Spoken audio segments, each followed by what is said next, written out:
What's up, ladies and gentlemen? SoleFoodZA coming for you with the good stuff once again. Today we're coming here from the gallery at Bedford, Vandal Sply, right? What I say? Yes. So we have my man Yusuf. Correct. Yusuf, and wow, we are just so blown away about the spaces over here. You guys should definitely check this place out. It's amazing. If you love sneakers, if you love the culture, everything around it, this is the place. This place over here, the first thing that I saw. It's a sneaker haven, you know, and there's a lot of frustration from sneakerheads in South Africa as they're frustrated about not getting enough pairs, not accessibility to pairs and accessibility to things. And I feel like you guys come up with a solution to that. My first question to you is just what's the inspiration about the Vandal gallery? Well, I think when we started it, we looked at what was missing within the culture. And yes, the culture evolved quite extensively in the past 5 to 6 years.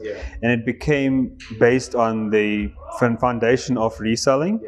And as that evolved into something, it got to a point where people looked at it and said, okay, you know what? I need to have these shoes. Some of the guys don't know why they need the shoes, but they need the shoes because it's either trending on the Instagrams or social media, that sort of thing, or they got to a point when they see, okay, there's money to be made in this, it's a monetary item. So when we created Vandal Supply, what we did was we said we're going to create something that's slightly unique, but coming into a space and not disrupting it entirely, but to curate it and make it something completely unique on its own. Yes, the concept of Vandal itself was to be perceived as someone coming in and being disruptive. Yes, the foundation ethos would be to disrupt, but now there's a positive disruption and there's a negative disruption. So we're saying we want to look at the positivity and create it. Look at all our big brands. Look at Off-White. What did he do when he started off at Pyrex? He took championship clothing or champion clothing and he put Pyrex branding onto it and he disrupted the norm. So at the end of the day, when Kanye, when he joined Nike, he did the same thing. He looked at all the past Jordans and then he put them together and he said to them, okay, this is my AEs.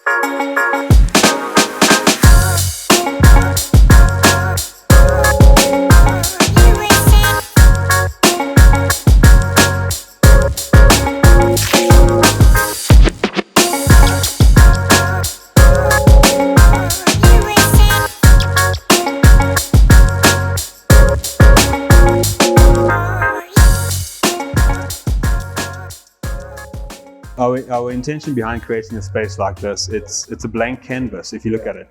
So any art form starts in the same space, right? Whether it's a sculpture, whether it's a painting, you have a blank base. So when we created the gallery, the intention behind it, why we called it the gallery, is because we see a lot of it in the art space. And within the art space becomes expressionism.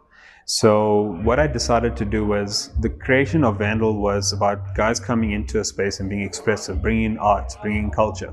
So yes, there is art existing, there is culture existing, but we're saying, let's come in with a different spin on it. So coming into the space, we made it between the floors being white, to the walls being white, to the ceiling being white. Everything is there to make everything else within the space shine out. So like you have paint on a canvas, we have sneakers onto the canvas here, which is onto the walls. We have actual art on display to mimic the aesthetic of an actual art gallery. So we want everything else that's here to be in focus, to be the showcase of the space. And coming into it, we're looking at it and saying, guys, what would be different? Do we want a store that looks like every other store? Yes, what we're saying is that this is a blank canvas. So from here, we write our story. We're creating our journey from this. So as things go along the way, basically we'll say, this is phase 1, phase 2, something slightly different. But our intention behind it was to use the space as a leveraging platform for young entrepreneurs, young artists, to have this as a showcase, to call this space their own. Why we didn't choose a specific color as such is because every person's got their own aesthetic, every brand's got its own aesthetic, its own color. So now you can use this white box and then make your colors stand out, so without any conflict.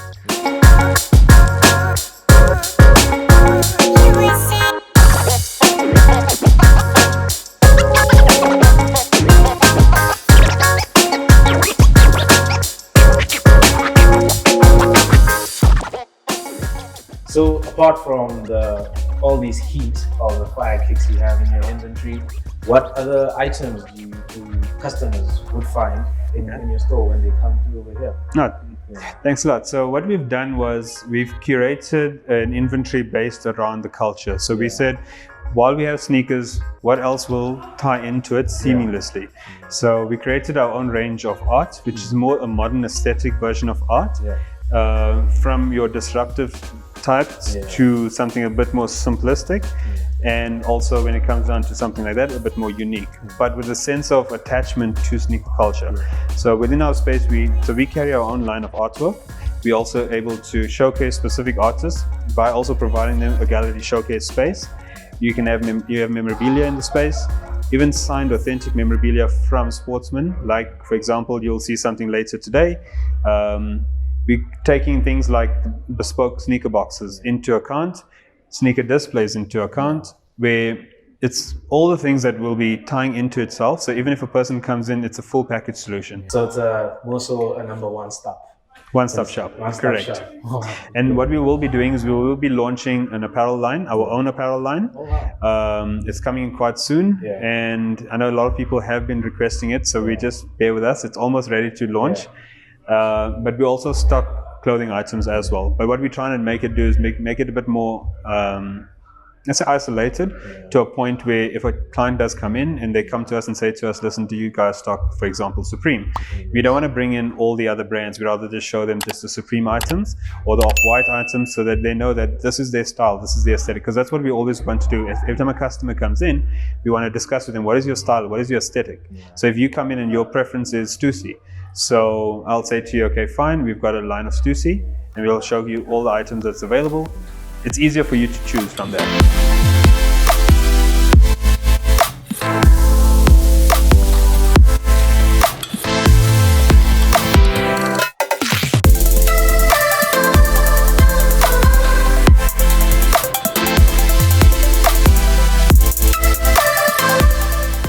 There's a lot of controversy with most sneakerheads that why would you buy your pairs and not wear them? Or why would you buy your pairs and just keep them in display? Because some people have a lot of different feelings about that, and I'd like to hear what your take on that is. Look, for myself personally, I would say it's a balance between, because I would see certain sneakers as being art pieces on their own. So you have art in your home, it's on display, you're proud of it, you want to showcase it to the world, or to at least your close inner circle if needs be. So I would say the same with sneakers. Sneakers, it's just that the easier part of it is that it is seemed to be wearable art. So there's an option for you to actually walk out and have other people see it. That's what they created for. Sneakers, for me, it creates a lot of charm and character within the space.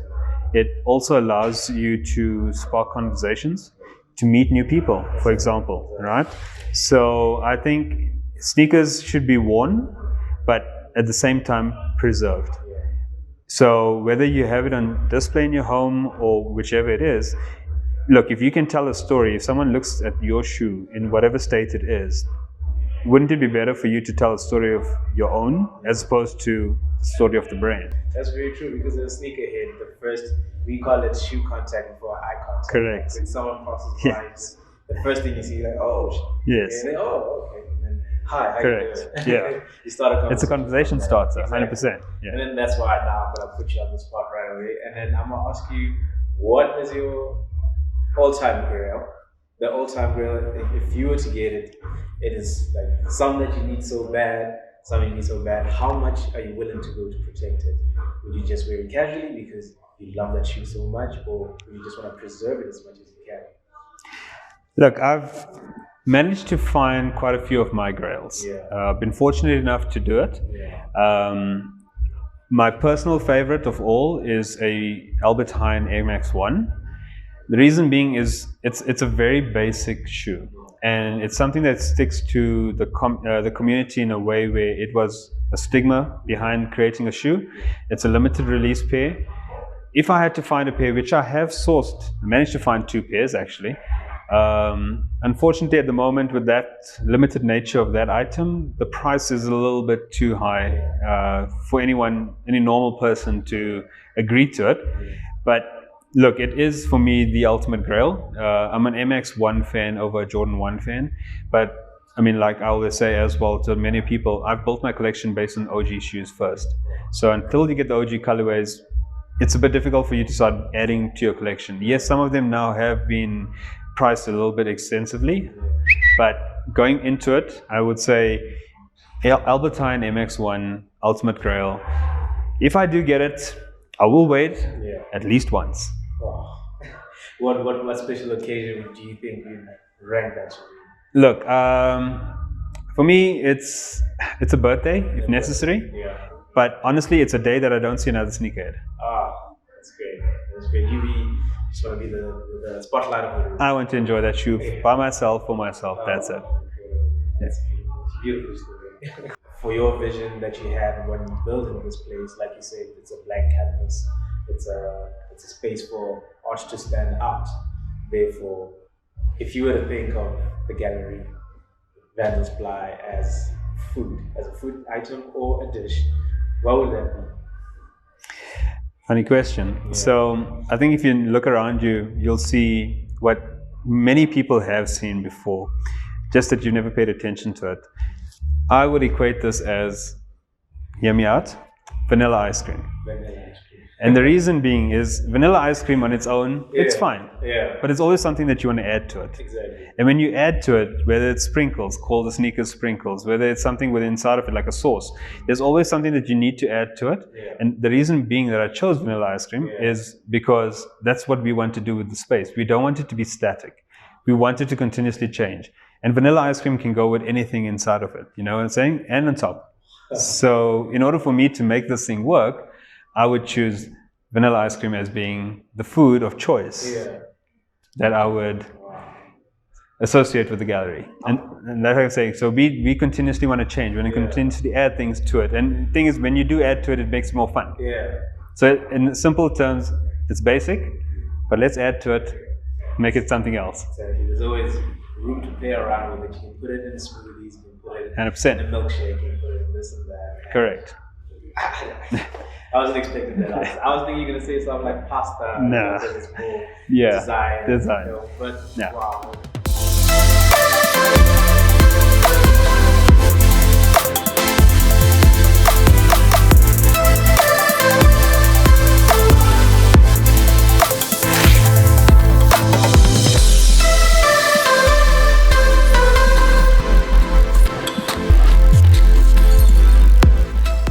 So in commemoration to Women's Month, August, for you, what is the representation of women in the sneakerhead culture? What do you?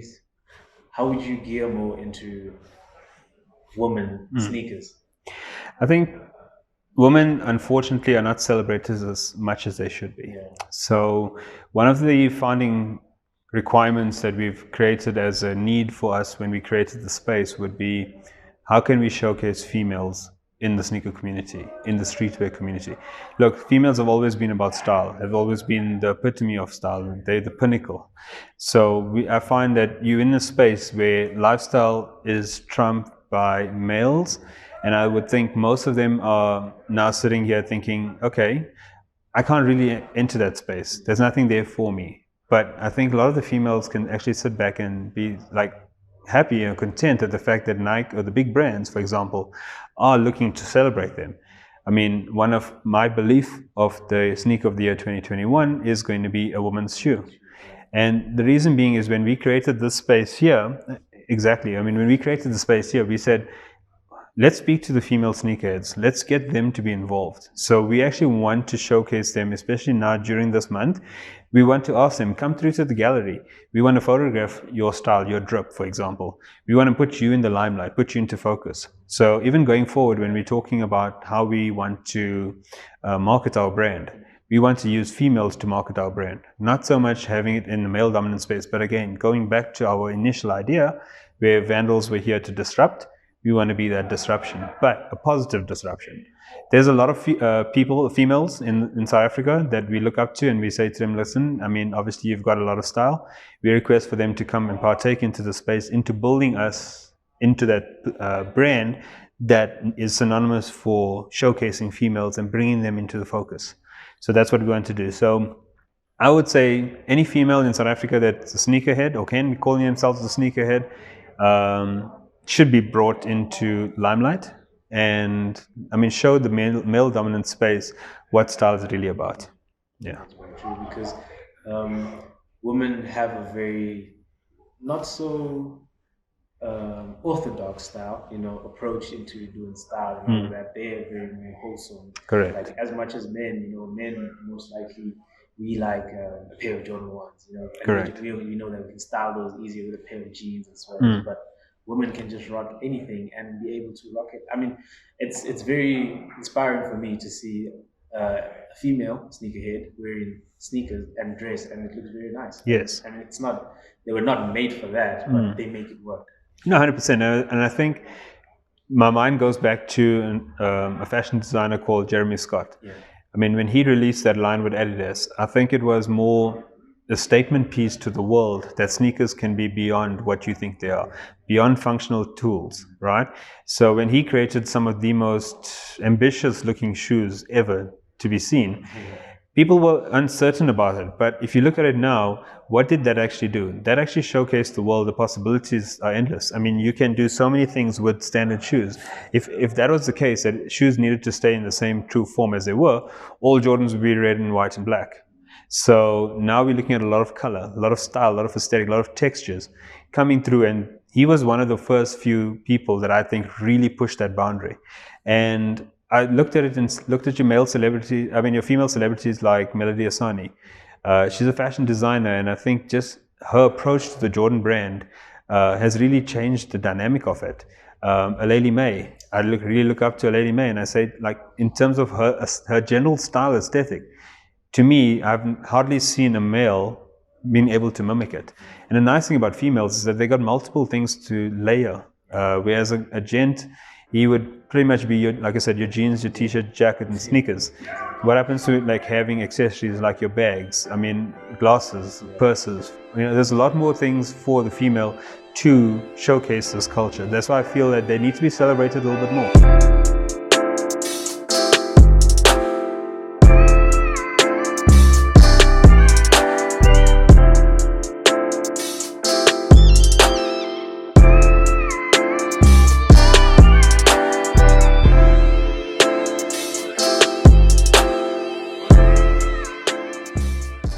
Now, lastly, when people for your consignment, what is your consignment method?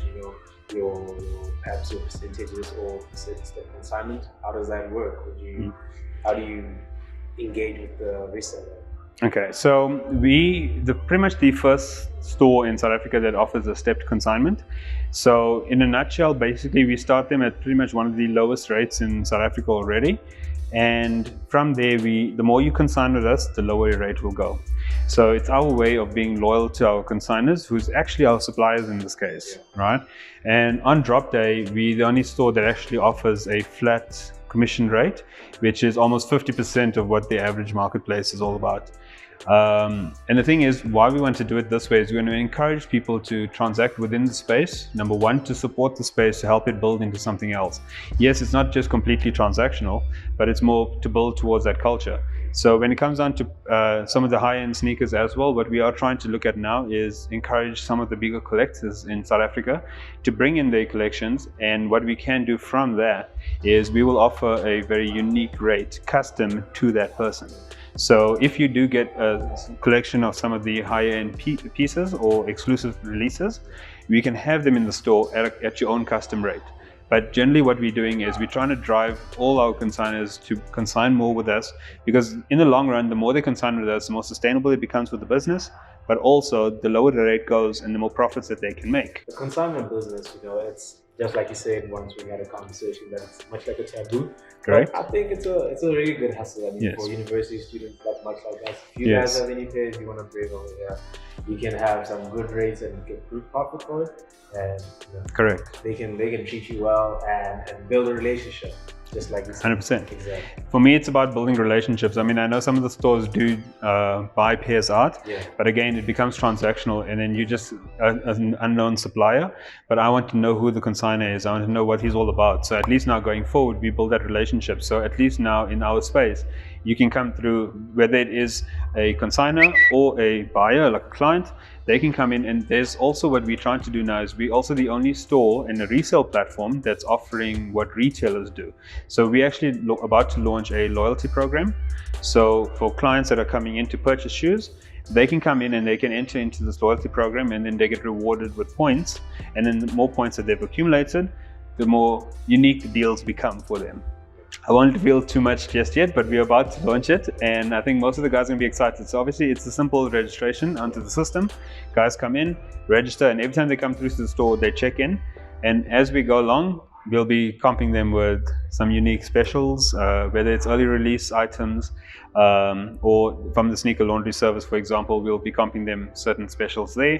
But we're the only ones that's going to offer a loyalty-based program. And we're calling it the VIP program, but it's actually the Vandal Inclusive program.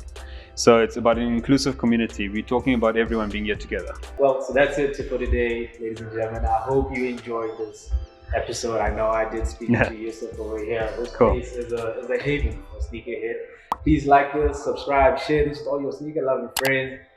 Tell them about the place. Now, we just out here to try to spread the gospel about this new place that just opened up.